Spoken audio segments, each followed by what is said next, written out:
Have you ever met someone who felt like a brother, someone who walked with you through fire, only to vanish before the celebration? My name is Daniel, and this isn't just a story. It's a memory, a wound that still bleeds when I think of it. I met Eric in school. We weren't childhood friends. We didn't grow up in the same neighborhood. But somehow, fate placed us on the same path, and from that moment, we became inseparable. We shared one room, one dream, one pain. We laughed through hunger. We studied by candlelight. We built hope from nothing. But what do you do when the one person who helped you survive doesn't make it to the end with you?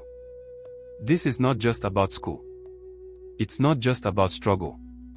It's about brotherhood, heartbreak, and a promise that death couldn't silence. Before we wore our graduation gowns, I lost my best friend, and here is how it happened. This is our story. University life is different for everyone. Some come here searching for freedom, others for purpose. For me, it was survival. I arrived on campus with nothing but a small bag and a head full of dreams. My family had given everything to get me here, and failure was not an option. But as I stood in the middle of the buzzing university environment, watching students move in every direction, I felt something unexpected: fear. I was still trying to figure out where to go when I bumped into someone. My bag slipped, my book stumbled, and before I could react, a voice cut through the noise. "Bro, you sure you didn't pack your entire village?" I looked up and saw a boy about my age, already crouching to pick up my scattered belongings. He had an easy smile, the kind that made it seem like he had everything figured out. "Thanks," I muttered, slightly embarrassed. He handed me the last book and stretched out his hand. "Eric." "Daniel," I replied, shaking it. That handshake was the start of something neither of us saw coming. Eric and I became inseparable almost instantly. We were in the same department, assigned to the same hostel, and shared similar struggles. Money was tight, food was a luxury, and the pressure to succeed was unbearable. University wasn't kind. The lectures were exhausting, the assignments relentless, and the hunger unforgiving. Many nights, we soaked Gary in water, laughing about it like it was some grand meal. But through it all, one thing became clear: we both wanted more from life. Eric was the kind of person who thrived in the spotlight. He didn't just want to graduate, he wanted to be known. "I'm going to run for office in the student union government," he told me one night, his voice filled with determination. I laughed. "You? Politics? Why not?" he smirked. "Someone has to fight for students like us." That was Eric. Always thinking ahead, always ready to take the lead. I, on the other hand, had a different kind of dream. I wasn't interested in politics or public attention. I wanted freedom, the kind that meant working on my own terms, without restrictions. While Eric talked about leadership, I spent my nights exploring something different: blockchain technology. I had heard stories of people making a living from it, working from anywhere in the world, and that idea fascinated me. I believed in a future where I could build something of my own, make money, and live life on my own schedule. "You want to be rich without ever leaving your house?" Eric once teased. I shrugged.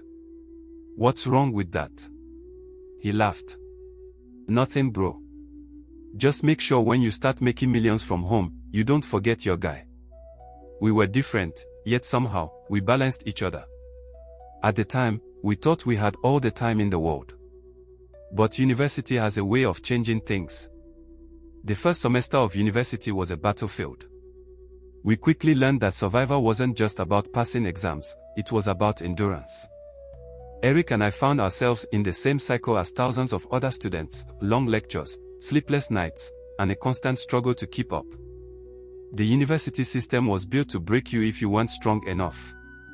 One of the worst parts was money. No matter how little we spent, it was never enough. We had to choose between buying textbooks or eating. Most times, food won. There were days when we had nothing at all. I remember one evening when we sat outside, watching students walk past with plates of food from the cafeteria. Eric sighed deeply, rubbing his empty stomach. "Guy, I swear if hunger had a face, I'd punch it." I chuckled weakly. Hunger no get face, no we get problem. We laughed, but we both knew this wasn't funny. That night, we went to bed without eating. Despite everything, we kept pushing. Eric, always full of energy, found ways to make connections. He had this natural ability to talk to people, to make them listen. Whether it was in class or at hostel meetings, people paid attention when he spoke. I, on the other hand, spent most of my free time researching blockchain technology. While Eric was making friends, I was deep in online communities, learning how people were making money from decentralized finance. You and this your tech dream, Eric teased one day as I explained a new concept I had learned. It's not just tech, I argued. It's freedom. Imagine working from home and making money without stress. Eric shook his head. Stress builds character, my guy. Look at me, I'm learning how to navigate people. One day, I'll be in a position to help others. We had different paths, but somehow, we walked them side by side. By the end of our first year, we had grown tougher. We had learned how to survive, how to find cheap food, how to study under pressure. But most importantly, we had learned to trust each other. Eric wasn't just my friend anymore, he was my brother. And in a world where nothing was certain, that bond was the only thing we could count on. By the time we entered our second year, we were no longer clueless freshmen. We had learned the tricks of survival, where to get the cheapest meals, which classes were important, and how to handle the endless stress. But things didn't necessarily get easier. If anything, they got worse. The workload doubled. The expectations were higher. The struggles became more intense. Eric and I found ourselves drowning in responsibilities. Lecturers were ruthless, assignments were never-ending, and exams felt like war. One particular night, we had a test the next morning, but neither of us had eaten all day. We were too broke to afford food. Eric lay on the bed, staring at the ceiling. You think hunger can kill a man? I smirked, even though my stomach was twisting in pain. Not if he has strong willpower. He sighed. I swear, I won't suffer like this forever. He was serious. I could see it in his eyes. That night, we studied in hunger, pushing past the pain because failure wasn't an option. But the hunger wasn't even the worst part. There was also sacrifice. By our second year, Eric was already making a name for himself. People knew him, not just in our department, but across campus. He had a way of standing out, of speaking in a way that made people listen. One day, after a particularly frustrating lecture, we were walking back to the hostel when a group of students approached us. Eric, you should run for a position in SUG, one of them said. He laughed. Me? No, I'm not ready for that yet. But I saw the way his eyes lit up. He liked the idea. And deep down, I knew that one day, he was going to do it. As for me, my focus was still on blockchain. While Eric was gaining recognition, I was gaining knowledge. I had started joining online communities, following trends, and even experimenting with small trades. You know, Daniel, Eric said one evening, watching me work on my laptop. One day, you'll be making millions, and I'll be the one giving the speech about how I always believed in you. I laughed. We'll see who gets there first. We had different dreams, different roads to follow. But at that point, we were still walking them together. And we thought we always would. By our third year, something had changed. We weren't just struggling students anymore. We were survivors. The nights of hunger still came, but less frequently. The stress of school still weighed on us, but we had learned how to carry it. And most importantly, we had started seeing progress. Eric was becoming more than just a popular student, he was a voice. People recognized him, respected him. He had a way of making you believe in something, even if you didn't care about it before. Eric, you're always talking like a politician, I teased one day. He grinned. Maybe because I am one. Just waiting for the right time. And that time was coming sooner than we thought. But while Eric was building his influence, I was building something of my own. Blockchain. What started as a curiosity had now turned into an opportunity. Late at night, while others were sleeping, I was studying, learning, experimenting. At first, it was just small wins, barely enough to buy food. But then, things changed. One morning, I checked my balance and saw something I had never seen before. I had made a profit, a real one. Enough to buy food for a week. Enough to breathe. I rushed to Eric, excitement burning in my chest. Bro. I did it. He looked up from his book. Did what? I made money. Real money. From blockchain. He stared at me for a second, then jumped up. You're lying. I opened my laptop, showing him the numbers. He whistled. Daniel, my guy, you don't make 'em. I laughed. Not yet. But this is a start. And it was. Slowly but surely, blockchain trading started helping us. The little profits turned into bigger ones. It wasn't much, but it was enough. Enough to eat well. Enough to avoid begging. Enough to make us feel like we had some control over our lives. And then one night, as we sat outside the hostel, Eric dropped a bombshell. I think it's time. For what? I asked. For me to contest in the election. I turned to him, surprised. You're serious? He nodded. Director of Information, SUG. It's my time, Daniel. I wanted to laugh, to joke about it. But I saw the look in his eyes. He meant it. And in that moment, I realized something. Eric had always believed in me. He had supported my blockchain journey, encouraged me when no one else cared. Now, it was my turn to believe in him. So I took a deep breath and nodded. Then we do it. We make it happen. He grinned. And how exactly do we do that? I looked at my laptop, the screen still glowing with my latest trade. We found it, I said. With blockchain. Neither of us knew how difficult it would be. But at that moment, we didn't care. Because for the first time in our lives, it felt like we were winning. The excitement of Eric's campaign filled the air. For the first time, we felt like we were in control of our own fate. But life had a way of reminding us that nothing was truly in our control. It started subtly, moments we ignored, brushed off. Eric had always been strong, full of energy, but sometimes, in the middle of a conversation, he would pause, gripping his chest. Or he would get dizzy, shaking his head like he was trying to snap out of something. Are you okay? I asked him once. He forced a smile. I'm fine, just stress. I wanted to believe him. But I couldn't ignore what happened one night in the lecture hall. It was late, one of those nights where sleep didn't exist because exams were around the corner. The room was dimly lit, students scattered around, heads buried in their books. Eric and I were seated near the window. I was staring at my laptop, checking my trades, while he was reading his notes. Then, without warning, his pen slipped from his hand. His body wobbled. And before I could react, he collapsed. A sharp thud echoed through the hall.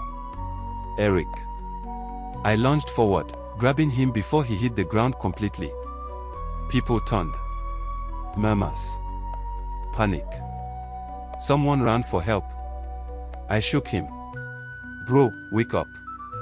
His breathing was shallow, his face pale.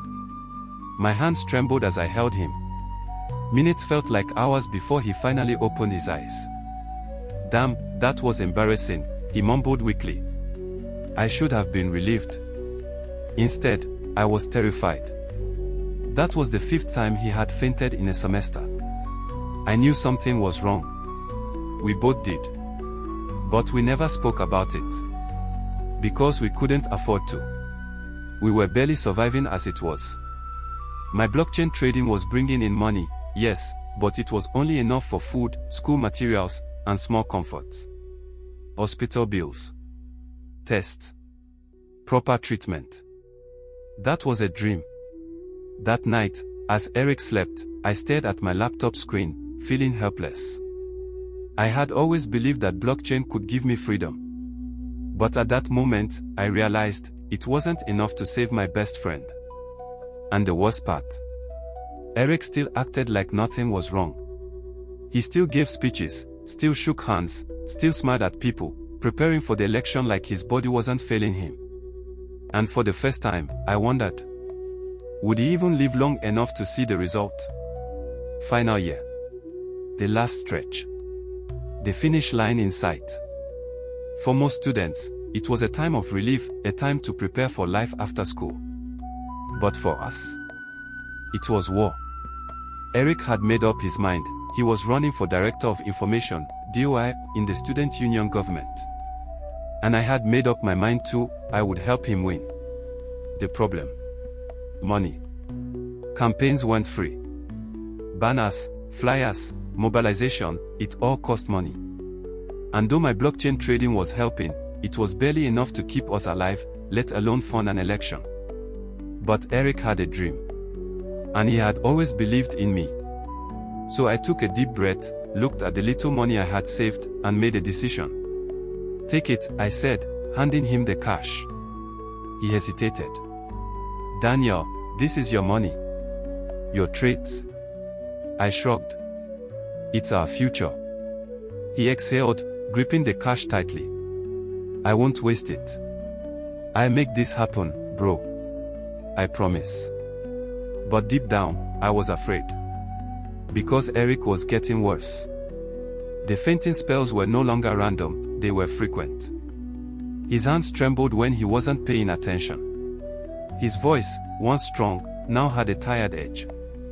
One night, after a long day of campaigning, he collapsed in the hostel. This time, he didn't wake up quickly. Panic took over me as I shook him. Eric. Eric, wake up. Seconds felt like hours. My heart pounded. And then, finally, his eyes fluttered open.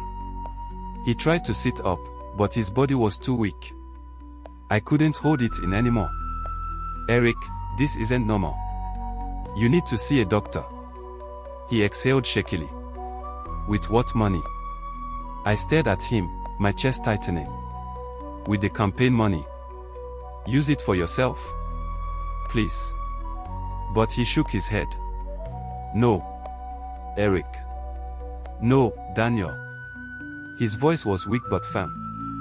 This is my only chance. My last shot. I've worked too hard for this. I can't back out now. I clenched my fist. And what if you don't live to see the end of it? Silence. For the first time, he looked scared. But then, just as quickly, he masked it with a weak smile. I will. I have to. I wanted to argue. I wanted to force him to choose himself for once. But I knew him too well. Eric wasn't just fighting for an election. He was fighting for a legacy. And so, against my better judgment, I let it go. The campaign continued. The posters went up. The speeches were given. Eric moved from hall to hall, class to class, shaking hands, convincing people that he was the right man for the job. His body was failing him. But his spirit, unbreakable. And then, finally, the election day arrived. Campus was buzzing. Crowds gathered. People whispered. Would Eric win? I stood beside him, watching him take slow, deep breaths. He was exhausted, but he forced a smile. You ready? I asked. He nodded. More than ever. And then, after hours of voting, the results were announced. The new Director of Information for the Student Union government is Eric. The crowd exploded. People cheered. Shouted his name. Banners waved. Eric stood there, looking around, soaking in the moment. And for the first time in a long time, I saw him cry. Not from pain. Not from exhaustion. But from victory. He had won. But deep inside, I couldn't shake the feeling that we had just made a terrible trade. Because while Eric had won his dream, He was running out of time. Eric won. His name echoed through campus. Students chanted, clapped, and celebrated him like a hero.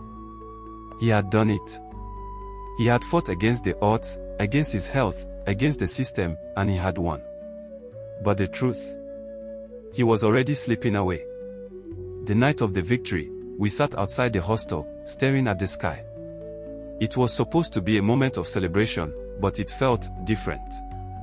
Director of Information, I teased, nudging him. He chuckled weakly. Sounds nice, right? But I could see it. The way his chest rose and fell too quickly. The way he swallowed hard before speaking. Eric, we need to get you checked, I said. He exhaled, shaking his head. Not now, bro. Let me enjoy this. I wanted to fight him on it. But a part of me understood. He had sacrificed everything for this moment. He wanted to feel it, live it, even if just for a little while. But then, the night turned into morning. And everything changed. The collapse. It happened in front of the SUG building. Eric had gone there for an early meeting with other executives. I wasn't with him, I was back at the hostel, catching up on work. Then my phone rang. It was a number I didn't recognize. Is this Daniel? A voice asked. Yes. It's Eric, he collapsed. My heart stopped. I don't remember grabbing my shoes. I don't remember running across campus. All I remember is the sight, a small crowd gathered, Eric lying on the ground, motionless. Eric. I pushed through, kneeling beside him. His skin was pale. His breathing was shallow. Somebody had called a taxi. Somebody was saying we needed to get him to the hospital. But I already knew. It was too late. The final goodbye. The hospital smelled of antiseptic and sorrow. The doctors did what they could. But the truth?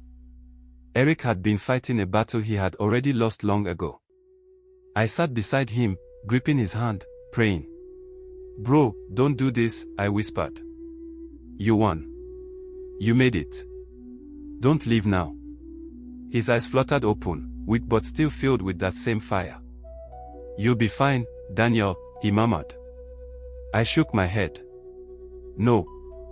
Not without you. A weak smile. Keep pushing. Keep building. Blockchain, it's gonna change everything. You were right about it. I swallowed hard.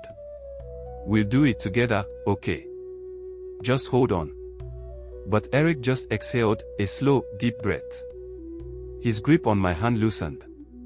And then, silence. The dreamer was gone. Aftermath. The news hit campus like a storm. The boy who won never got to row. People wept. Lecturers, students, even those who had once opposed him. He had left too soon. And me. I wasn't the same. I stayed away from people. Classes felt empty. The world felt colder. But one thing never left me, his dream. Eric had fought for something bigger than himself. And I couldn't let that die with him. So I picked myself up. I worked harder. Blockchain became my escape, my fuel, my mission. I refused to let his sacrifice be for nothing. And in the end, I realized. Eric never really left. Because dreams. They never die. Eric didn't get to see the future we dreamed of. He didn't make it to the stage. He didn't wear that gown. He didn't take that final step with us. But his story lives on, not just in my heart, but now in yours. And maybe, that's how he truly graduates. Through every person who hears what we went through, who feels the pain, who understands what it means to fight for your dreams with someone and then lose them right before the finish line. This is not fiction. This is my real life. I'm Daniel, and I lost my brother, Eric, not by blood, but by bond. A friend who became family. And I pray he finds peace wherever he is, until we meet to part no more. So I ask you, have you ever lost someone who believed in you more than you believed in yourself? Have you ever had to smile through pain just to make someone else strong? And if today was your last day, would your story inspire someone else to keep going? If this story touched your heart in any way, if you believe stories like Eric's deserve to be remembered, if you've ever felt alone in your journey and want to know you're not the only one, then subscribe to this channel. Because here, we tell stories that matter. Stories that remind you of who you are, what you've survived, and why your story is far from over. Let Eric's memory live on. Let others like him be heard. This is more than a YouTube channel. This is a voice for the unheard, a home for the broken, and a light for the fighters. Please subscribe, share, and be part of this journey.